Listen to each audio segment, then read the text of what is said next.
So friends, welcome to our 72nd online gathering for congregational leaders across the country. This time is called Courageous Leadership, and it's sponsored by ELCA's coaching ministry.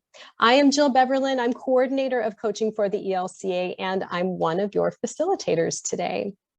As a reminder, we are creating and holding a safe and brave space in these gatherings for you, the people of the church, to bring the truth of who you are and how you are doing. These conversations are an intentional step to live more fully into God's dream for us as the body of Christ. And so, friends, we appreciate that you're here today, and we look forward to hearing from our guest speaker. We invite you to bring curiosity and openness to these conversations. And some questions to consider are, how might Spirit be calling you forward in this particular time and space? And what are you hearing through the lens of our speaker today? And so now for introductions, and I am not able to see who's in the room at this moment. Maybe Arne entered. But I want you to know that we had expected 2 speakers. Something unexpected must have come up with one of our speakers. And so our remaining speaker is willing to take the baton and speak extemporaneously with us. And this wonderful, amazing individual is Baird Linke. So here's a little bit about Baird. Baird is a second-year candidate for Word and Sacrament Ministry through the Montana Synod and is studying at Wartburg Theological Seminary.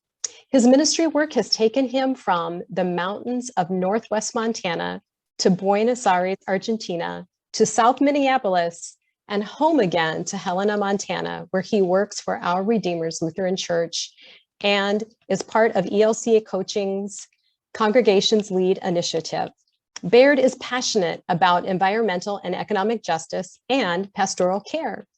He's an outdoor nut, and when he isn't doing homework, he's outside running, mountain biking, rock climbing, and backpacking with his dog. And I don't know if your dog's name is pronounced Kintla. Both Baird and Baird's dog welcome your prayers as they prepare to receive their internship assignment this spring, and Baird, you certainly have them. So at this point, I'm excited to turn the floor over to Baird, who I believe is going to lead us in an opening centering time. Baird, thank you for being so willing to step into this unexpected space with us. Thanks so much for having me, and thanks in advance for the graces. We're really making this plane as we fly. So I'm excited to be here with you all. Please forgive my voice. I've been sick over the last week and we're pulling out of it right now. But what I wanted to start off with today was a poem from Mary Oliver that is very helpful for me in a super busy season. Working at a church during Advent, as I'm sure most of you are aware, is no mean feat, and I'm in the middle of finals as well. So this is a poem about recreation, so I'm excited to share it with you. I'll read through it twice, and first time just listen for the words, and for the second time listen for the heart if you're able.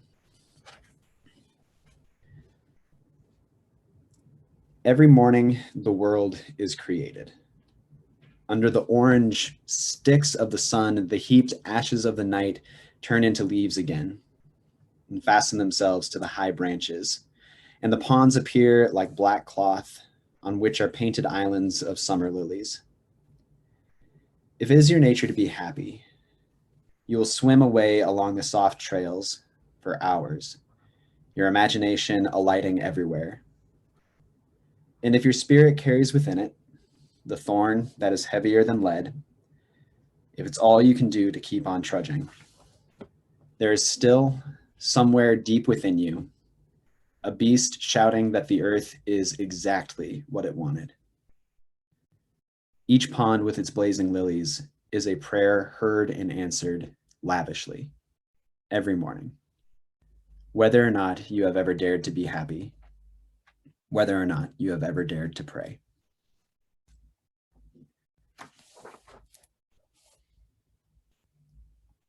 So I read this one more time, listen for a word or phrase that stands out to you, and maybe ponder a bit why it's caught your attention.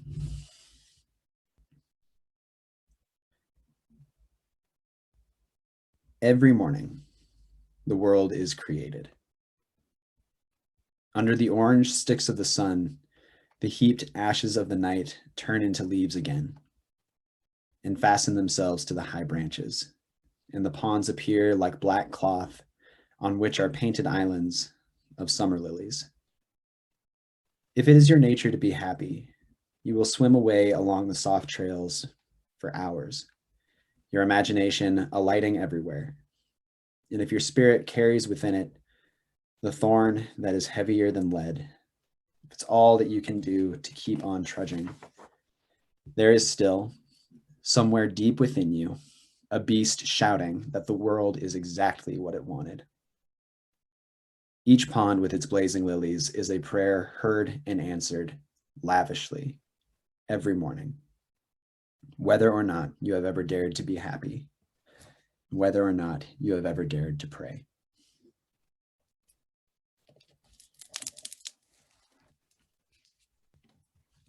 I love this poem in the winter when there aren't summer lilies in my part of the world. When the leaves have mostly become heaped ashes in the yards and sometimes in some of the bags on the sidewalks. But it's a good reminder that the world does begin anew every day. And the invitation that I hear in it to your imagination is one that I need to hear often, especially as the world gets more and more complicated for me. So I wanted to share it with you. And I wanted to start with the question of, how have you seen something created anew? It could be small in your neighborhood, could be new child in your family, all sorts of different things. But I'm curious if there's anything that's standing out to you as a new creation.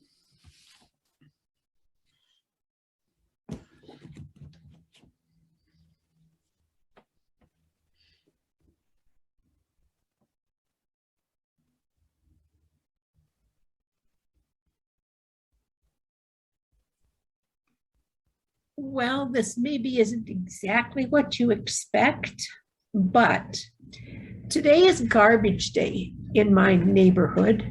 And I live in Colorado Springs, and the wind is really blowing. So I was chasing down the street this morning with my garbage can because I didn't dare leave it out to go rattling down the street. And the truck waited for me. Dumped it into the truck, and stuff went flying all over the place. So I was busy out trying to gather up as much as I could before it got completely away from us. And I just got the giggles because it's how do you laugh at the garbage truck? But it provided me with a good laugh this morning. And, entirely unexpected, but there you are. It's blowing and you got to do something with it. Love that, Joanne. Thank you.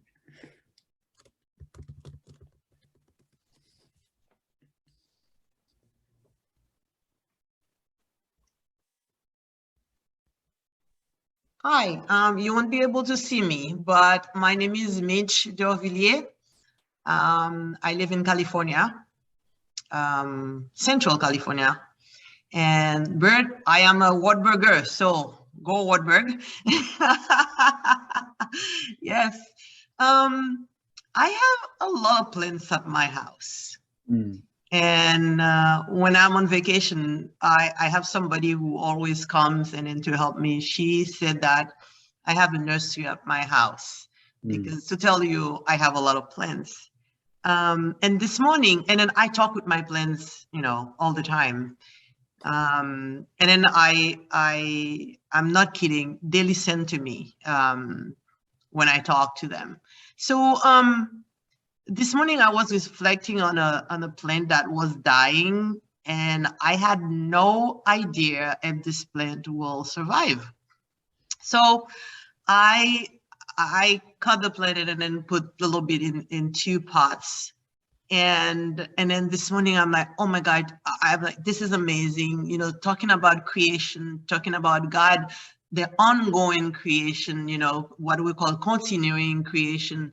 That really give me hope, because I can see God doesn't stop to create. Creation happen whether I want it or not, whether I like it or not, whether we like it or not. Creation happen all the time, right in front of our eyes.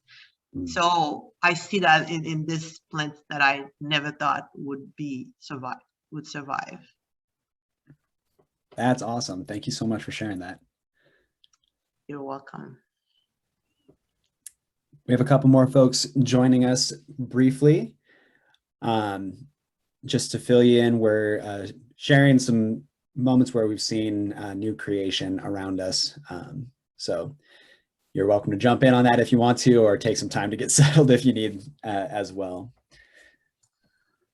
This past year, 2 young women in the congregation each endured 2 miscarriages.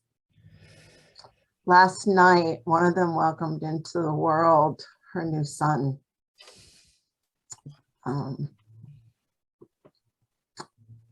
Precious moment when I received that text. Just such a precious moment.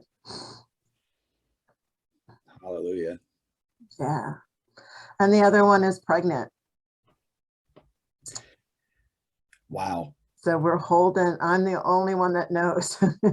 They haven't told the in-laws who belong to this church as well. So we're holding that sacred space and just praying that baby into existence. That's incredible, Wendy. Thank you.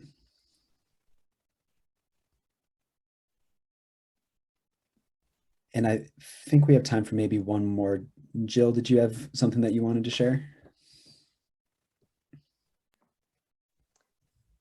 Yeah, hi friends. Some of you know part of my journey, and hearing Baird read the poem, the part that really stuck out to me was the ashes of the bonfire and how those are used in the new day to create the sunrise.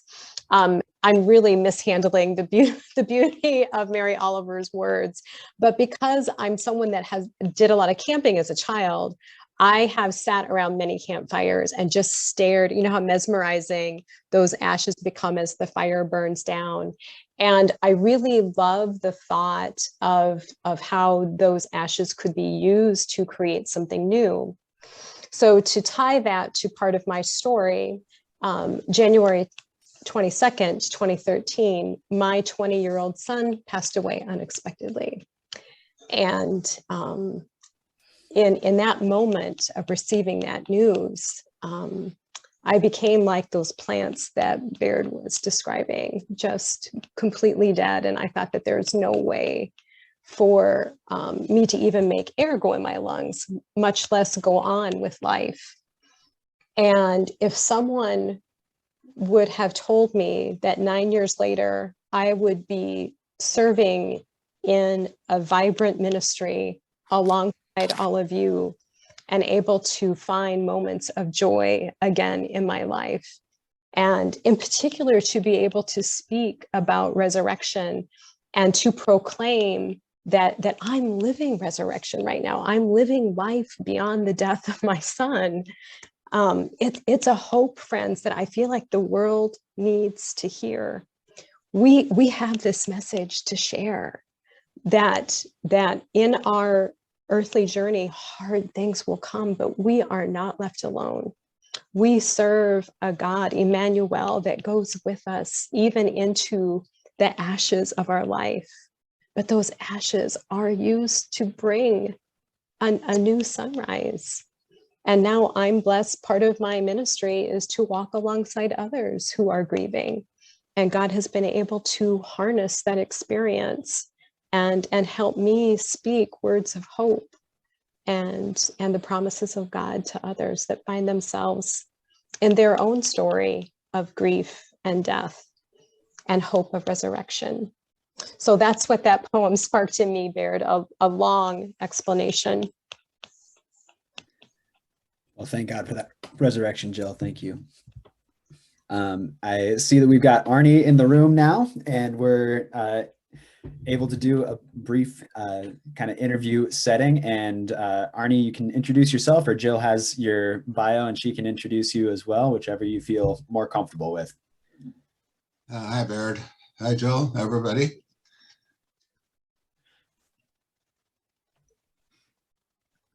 Arne, would you like me to read your introduction? Whatever. I don't know what it is. You do whatever you like. Okay. All right, friends. I think you need to hear a little bit about the Reverend Arne Jessen.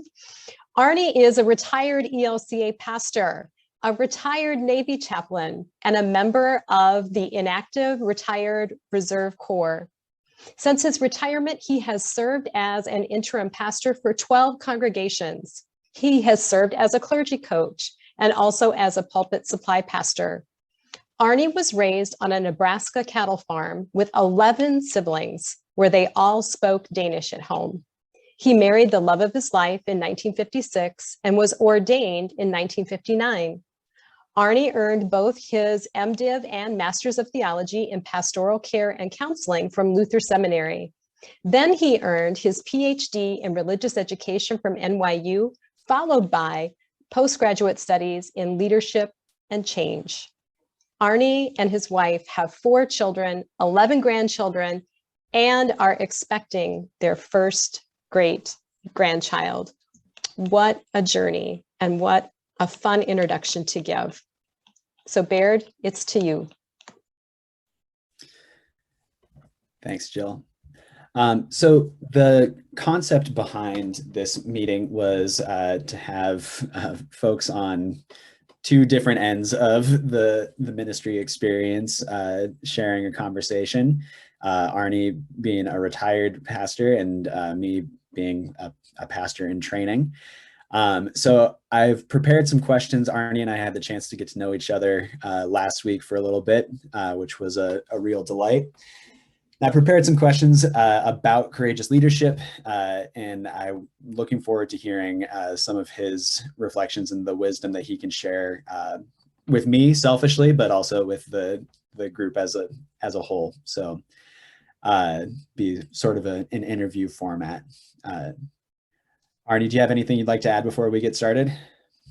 No, did you want to start with devotions? I was asked to give devotions. We just wrapped up a brief devotion. We got started at 1 o'clock, so we were able to fit that in the first half hour. Okay. All right. Well, Arne, when we talked last, you told me that you like to have a theory to bring to your work, to give it some structure.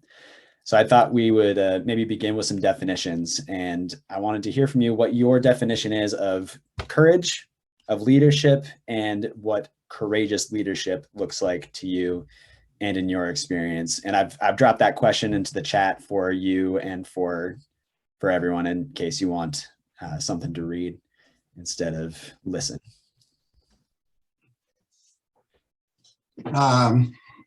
Well, I think I was going to talk about the Good Samaritan, and I think he was described in Deuteronomy, where I think it speaks directly to courage and to leadership. And the Good Samaritan exemplified that in contrast to the robbers and the priest and the Levite. Deuteronomy says, be strong, and of a good courage, which I take it to mean that there can be bad courage like the robbers had. Be strong and of good courage, fear not. Do not be afraid, do not be terrified, for it is the Lord your God. your God, the Lord your God. He it is who goes with you. He will never leave you nor forsake you. For us, I think, and to be a human and in our day, and to be a pastor, to be a leader requires courage. And to be a leader, I think you have to be a follower first. We didn't conceive of this ministry. We didn't, we were called by a larger body, by another group, a group of people, and they represent God. And so we are called in that context of the church and the whole redemptive effort of God in Christ through the power of the Holy Spirit. So I think everything that applies to leadership that's good and useful and decent applies also to pastoral leadership. But ours is unique in that we are in faith, we believe the gospel, and we believe in God, and we seek to be faithful followers and thereby leaders to bring healing and health and redemption, salvation to everybody. Like the Good Samaritan, a leader gives of themselves out of the depths of our humanity, and we use our resources. We all have resources, and we use them. We need them. So there's a lot more to be said about leadership. I don't want to go on in a monologue here. So it sounds like a low pressure endeavor that we're called to then. Sounds like what? Sounds like it's a low pressure kind of situation that you're talking about. Pressure, you said? Low pressure with sarcasm. Yeah, okay. So one thing, Arne, that was very clear to me in your story was your sense of both initiative and curiosity. And I was wondering if you could talk about how those two things were formed in you and how you cultivated them in your ministry and in your work, especially in chaplaincy. For those who didn't have the chance to talk with Arne for an hour last week, he is a major role in the formation of the chaplaincy movement in the U.S. So we can be very grateful to him for that. I think we're all indebted to our parents, of course, for the gift of life and for nurture and for the inculcation of values and our faith. And our values come essentially from our faith in our family and from teachers and education. I was very fortunate to grow up with very healthy, committed parents who moved from Denmark to the United States for the sake of their children's future. They sacrificed everything, basically, that they wanted to, and for the children. For example, we never ate in a restaurant. I never had the experience of going into a restaurant with my parents. I don't think my parents ever did do that. I don't want to digress into a lot of illustrations of stories about that. The other was we grew up in the church. It was the Danish church. It was a Danish community that my parents moved over. They had friends who wanted them to join them. And we grew up in the church. And they were our friends. They spoke Danish as we spoke Danish. So I had a lot of siblings. I had 11 of them. And I had few peers except Danish peers in the church. We didn't have a lot of friends, and I mean, we had friends in school, but we didn't. As a family, we associated with the Danish people, not with our neighbors socially. We were neighborly in every way, but but not socially. But I think the strength came from the values from the home. We had a great work ethic. We always had to put the animals ahead of ourselves, care for the animals before we did something. They had to be taken care of. Our chores had to be done, whatever they were. You always look after your siblings and so on. And then the faith. My father one time took a card table and sat me and my two immediate older siblings down, and he taught us what he thought we should know about the faith. And I remember falling asleep and I expected to be disciplined, but in fact, I experienced grace at that moment. He just thought that was okay. So it's the experience of growing up. I think the recognition that there are a lot of other people here, and you're not the center of the world, but you need to make a difference. You bear responsibility and accountability, and you're important, you're loved, and we expect great things from you. So you started out on a trajectory to be a teacher, and No, I started out to go to just take a year at Piano College, a church school, and then transfer to the university to go into agriculture, either veterinarian or county extension agent or something like that. That's right. But you were certified as a teacher in Nebraska before going to seminary, right? Yeah, when I didn't go to the university, when I stayed at the college and switched to pre-sem, started taking Greek and Hebrew, or no, just Greek, not Hebrew, was at seminary.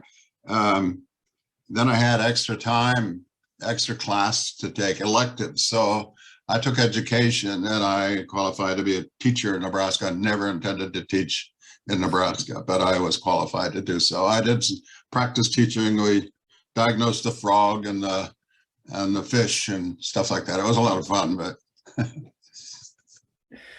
What are some of the lessons from your formation there that you brought into seminary? You weren't planning on being a teacher, but in a lot of ways, I think that pastors and ministers in general take on a teaching role. I'm curious if there were lessons that you learned there that served you well.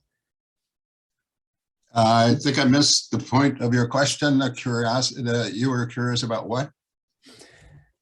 What lessons you learned from your formation as a teacher that carried over into your ministry, some cross-disciplinary learning. Yeah, I saw the difference in school between the achievers and the non-achievers. It was just, and you know, we had a strong work ethic at home. And so we were expected to do well in school, do the best we could. And so I'm not sure where to go with this. That's all right. Just rephrase the question and I'll get back on track. Mm-hmm. So you never planned to be a teacher. No. And then you went ahead and taught CPE in 4 different hospital systems. So maybe you weren't a public school teacher, but you did become an educator in CPE. And I'm wondering how your theory of leadership involves teaching and pedagogy. Yeah, well, the prerequisite for teaching is learning. And my father told me that, to remember, Arne, you haven't learned it until you can teach it. And so I had to reproduce the frog on paper before he could reproduce it in a test, for example. To be a pastor is to be a teacher. I mean, Jesus taught all the time. He tried to make it simple with parables, but he was teaching. And to follow in his footsteps, if you're going to be a disciple, that means to be a follower, but it means to be a teacher. And to have that, you have to learn, you have to have knowledge. Knowledge is a prerequisite for not only teaching, but for wisdom. And wisdom is really important in leadership. So I just wanted to be a pastor, and I didn't know where I was going. I was applied for a Fulbright to study Grundtvig in Denmark. I didn't get that. I was thinking going active duty in the Navy to get that out of the way as a, just go and get 2 years over like some of my college mates have done. I thought about going to graduate school because I didn't think seminary had prepared us for ministry adequately. So I chose that route. I just kind of kept learning. And then when I got done with all that, LSS wanted to call me to be a chaplain because I had some CPE with them. They wanted me on their staff, but the president said, I have a call committee sitting in my office. I want you to meet with them. So I met with them and they extended me a call and I went there, which was fine because ELC requires 3 years normally, parish pastorate before you go into specialized ministry. And I was not planning on being a teacher, but my mentor called me after 3 years in the parish, said, we want you to come and be a CPE supervisor at Lutheran General. So I did that. And that's sort of been my life. I haven't charted my own course. I've just sort of gone where where the church has asked me to go. I was called is where I went. And so I got to be a teacher, but I hadn't planned on being a supervisor. I'm very grateful for the opportunity to do so because one thing I was not going to be was a chaplain. I had very little interest in going around the hospital visiting sick people, but being the head of the department and being a teaching chaplain gives you much greater range of ministry and much more authority and therefore much more effectiveness. I never wanted to be just a patient chaplain. I wanted to relate to the board of the institution and the chief executive officer, because then I could have something to say about what was done in the institution, its goals and purposes and policies and so on, rather than just be a staff member who had to, let somebody else make those decisions. So I guess just by nature, I sort of got into that kind of leadership by what my choices were. I wanted to make a difference. I didn't just want to serve. I wanted to make a difference, and as big a difference as I could, because the needs are so great. And we need leaders. We got plenty of crummy leaders, but we need good leaders, responsible, mature, competent leaders. The world's crying out for them. So enough of my commentary. Well, one of those hospital administrators that you told me about was in New York, and he had an idea about a hospital without walls as the way that the hospital should relate to the neighborhood around them. Can you tell me and the group about that hospital? I was really moved by that story when you told me about that. Yeah. George Adams, the president, and I was one of his 3 vice presidents. George Adams, the president, and John Smith, the chairman of the board, were a team. And they are what I would say whatever church should have. There are 2 leaders in a congregation, the chairman of the president of the congregation, who's the chair of the council, and the senior pastor, who is responsible for the staff. They each have a team, and they have to lead them well and support them well and have them together. So they're united in mission, united in heart and soul. And then those 2 teams must work together. They just interface for the sake of the congregation. Well, at Lutheran Medical Center in Brooklyn, New York, where I work, George Adams, the president, and John Smith, the chairman of the board, were a very good team. The chairman of the board at one point sort of humbly said, my job is to support George Adams. George Adams was a visionary, and he had this old hospital he had inherited from the Norwegian Lutheran deaconesses from Norway. It was cockroach infested, and as a chief of staff told me, the sisters were very good at providing care, but they weren't very good at collecting money. So they were in need of a new facility, but had no funds. So it was taken over by the Lutheran Institute of Human Ecology that also owned Lutheran General Hospital in Park Ridge, where I started. So that's why I was assigned to go to New York to start a CPE program there. But the Hospital Without Walls was just an amazing concept. It was plant a seed, the hospital, and grow a garden. And the garden was the community. That community at that time was a poverty community. We had over 300,000 people that lived there and not a single physician's office. So we provided a neighborhood family health center, which was paid for totally by the federal government, paid the doctors, staff, most expensive healthcare, I think, in the United States. But now these 300 and something, mostly Puerto Rican, all poverty people had a doctor for the first time, they could almost walk to. Ted Kennedy came and so on. And the other thing they did, there were all these, wherever you went, there were abandoned cars on the streets. There were mattresses everywhere. There were burned down houses and stuff. So Kathy Wild, a graduate of St. Olaf College, who was our head of public relations, she developed a wonderful relationship with the community. And one of the things we did was bus 80 senior citizens down to Manhattan and take over the offices there until they agreed to, instead of taking these abandoned houses and giving back to the realtors who had sold them to people who couldn't afford them, and then they closed on them, and then they got the money out of it, they would give it to the community, which Kathy Wild had a community organization, which was composed of the hospital with the community. And then the hospital's engineering department, they worked with the community and they started building these houses. They built 3-story houses, and they'd select a local person who'd be the person in charge of that house, and then 3 families would live in that house. They started building things like that. So George said, I don't care where you do your work. You can do it upstairs in the rooms, or you can do it on the street, do it down Manhattan in some office, do wherever you want, but get the job done. It was going to the need and being creative. For my own self, I love New York.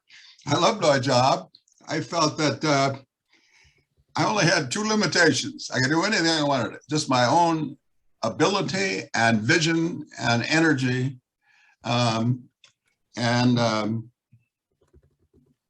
was the other one? I forget. Maybe it's combined into those 2 things.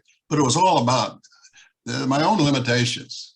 The needs were so great, and the opportunities for service were everywhere. We started Hispanic CP, I think the first one in the country, and maybe the only one in the country. I had chaplains on my staff who were paid by the federal government in the Family Health Center. I had 6 Army chaplains ordered into my CP program on full pay for a whole year because the Army wanted CP supervisor, didn't have any, so we trained them, and 5 of those 6 became Army CP supervisors. So there was that kind of thing. And we affiliated with New York Theological Seminary so our residents could get a degree. We affiliated with the Mental Health Institute in Manhattan so they could get a certificate in mental health after attending there for a year. I believe in maximizing one's resources in order to have a maximal impact in your ministry. That requires courage, but also imagination. Imagination, someone said, was a playground of the spirit. I love that. Thank you, Arne. I love that story. The story of a bunch of senior citizens taking over an office building and saying, no, this is going to be public housing, I think is a story more people need to hear. I can tell you a brief story about my wife's experience with that. She was with me. We were in the same bus, and because I was in the leadership of the college, the hospital, I could cross the police lines and stuff. And she wanted to join me. She stepped across, and he said, "Ma'am, you take one more step, I'm going to arrest you." She had never been spoken to like that in her whole life. Wow. Well, thank you so much for sharing that, Arne. I think that we're going to open up to a little bit of group feedback now.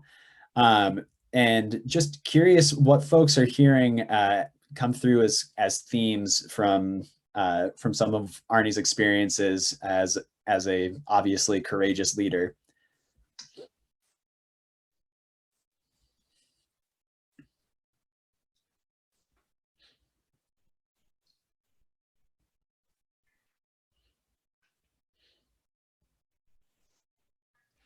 The clear, direct language. Mm. There were no expressions that said, well, it was kind of like, or it was sort of, or maybe. It was all straightforward, declarative language that this is how it was, this is how I saw it, these were the needs, here's how we tried to meet them. A lot of clarity. Well, what are you commenting about? Was that what you learned in school, or what are you talking about? No, I'm talking about that. That's what I heard from you. Oh, okay. Well, You good old Scandinavian you. yeah, well, one of the things I can say is I have been concerned ever since 1995 when I finished working with the College of Chaplains and retired, and the bishop wanted me to do an interim at Evanston. I was there for a year and 9 months. And I started, well, no, that was a different thing. I want to go back. Because when I was a CP, yeah, that was it. Because when I'd been a CP supervisor, I'd had all these pastors come. And so many of them talked about how difficult it was in the parish. And I'd been there, I knew how it was. But certainly congregations don't always treat pastors fairly. They can be mean. They can make it very difficult. It can be difficult. You have inadequate leadership in the council. You have unmotivated people to serve in any capacity. You have teachers that teach that have lousy theology. You have all kinds of challenges that the parish presents to the pastor. But as in Evanston, I learned for the first one, and it happened in every single congregation that I served, and I served a dozen of them. Well, actually, there's more than that. But there's a dozen in Minnesota and 3 in Illinois. But I learned that every congregation had suffered from a pastor. The damage that pastors do to congregations for all kinds of reasons. Most of them because we're not mature enough and we don't have control of our own personal lives. And sometimes because they're just not competent professionally and we make mistakes. So I was shocked to see that there are no, I didn't realize it before, that there are no professional performance standards anywhere for parish pastors. So I spoke to my good friend Herb Chilstrom, who was the first bishop of our church. He used to play golf with him because he lived in St. Peter and I lived 10 miles from St. Peter. We became very good friends. And he said, oh yeah, we have standards. But he's talking about something different than what professional standards are. Every profession has its standards, whether you're a doctor or a nurse or a social worker or a lawyer or you name it, the teacher, they all have it. Parish pastors do not. I went to a theological conference. I was invited by Gustavus to go to that. It's held in Arizona, and I brought it up. The president of the seminary was sitting there, and I brought it up. I could see he got his eyes rolled back as if, and what came immediately to my mind as I saw his eyes roll back was a New York expression, "Don't hold your breath, sweetheart. This ain't gonna happen." I just think that it would help pastors not have a minister of mediocrity, mediocrity, but have a standard to live up to. Mm. You have it as a chaplain, you have it as a CPA supervisor, you have it as a pastoral counselor. In specialized ministry, there are standards. I don't know if it's because the church don't trust us and we don't have under the supervision of a congregation that we have standards. But I think it's more that in a profession like that, where you work with other professions, you got to be equal to them and you have to demonstrate standards. They can see it. They can see what your competence is. You're at this level of competence. Baird and Arne, could I jump in real quickly here? Please. Arne, before you joined us, one of our participants talked about how congregations often have expectations of pastors that don't become clear until the pastor hasn't met them. And I'm wondering if the standards that you're talking about would also benefit congregations so that they would know what their pastors were expected to do or what wasn't their expectation. I think it works both ways. I think it's a brilliant idea, and I didn't realize until you said this that it wasn't true. Yeah, Carol, I appreciate your comments, because that's the second thing. We start with our own stuff, getting our own act together, but then we need to move to the standards for a church council or president. I had one president who came to me and he said, Arne, I need all the help I can get. They elected me president. I haven't any idea what I'm supposed to do. It's not fair to a farmer to elect him, or he would happen to be a farmer. I don't care what your book is. Unless you've been trained in leadership, how you going to know what to do? I just think that the church needs to do a much better job. I'm talking about the church as a national body and a synodical body. We need to do a much better job of supporting and educating pastors lifelong. One of the changes that's occurred, which is wonderful, is we have women in ministry now. When I was a seminary, the only one was the president's secretary, who was hidden in a catacomb somewhere where you see her once in a while. Now women are so revitalizing ministry and just enriching it so much. I was going to add another thing there and I forget what it was. There's my train of thought. And Arne, I'm going to jump in now and say thank you for your beautiful sharing. You have set us up well to transition, and Baird and Arne, thank you for your beautiful sharing, for your narratives. And what Arne is referring to is preparing for what's new. Preparing for newness is going to be one of our themes in 2022. I'm excited to invite you back on January 5th. We will once again have our topical breakout rooms, but friends, we're going to start meeting once a week again, and we're getting a different kind of commitment. I'm hearing from the leaders that serve alongside me in the churchwide office of helping to communicate this opportunity across the denomination. And so I hope that you do start to join us on a weekly basis. You will be hearing many speakers who will be addressing all of these issues of our hybrid church reality, with a special intention and focus on voices of diversity, equity, and inclusion. And so friends, I want to thank you for being with us again today. God is calling you to unique and important work. And to capture some of the very wise words of our colleague Arne, it's important that we come to courageous leadership with a heart that is willing to learn, that is willing to teach, that is willing to bring the whole of our humanity and all of the good resources that God gives us into that space, and to be stewards of what God has given us to care for. Like Arne was saying about caring for the animals and his siblings before he went on to do his own things. And so also from Arne's story, I heard that God called him to unexpected places. Friends, I don't know what's going to happen in 2022, but I guarantee that Spirit will call each of us to something unexpected. But who goes with us?